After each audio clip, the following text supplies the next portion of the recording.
مفتی صاحب کے بیانات کے لیے مفتی مقصود مینگل کے آفیشیل چینل کو سبسکرائب کریں۔ قربانی کے متعلق ایک سوال آیا ہے کہ قربانی سنت ہے یا واجب؟ یہ بڑا اہم اور خاص سوال ہے۔ سوال ہمیشہ اس نیت سے کرنا چاہیے تاکہ عملی جذبہ بھی ہو انسان کے اندر، یہ نہیں صرف معلومات کے لیے سوال پوچھنا نہیں، بلکہ عمل کا جذبہ انسان کے اندر ہونا چاہیے۔ بڑا اچھا بہترین سوال ہے کہ قربانی سنت ہے یا واجب؟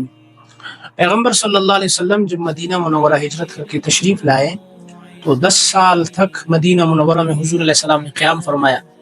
ہر سال حضور علیہ السلام قربانی فرماتے رہے، ہر سال۔ تو اس لیے جو ہمارے جمہور علماء ہے وہ فرماتے ہیں قربانی سنت نہیں بلکہ واجب ہے، وجوب کے درجے تک پہنچا ہوا ہے۔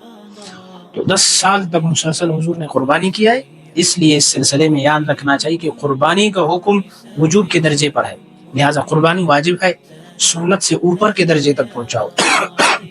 لہٰذا مسلمان اس کو لازم سمجھ کر جو صاحب نصاب ہے قربانی کے دنوں میں اس کے ذمے قربانی واجب ہے۔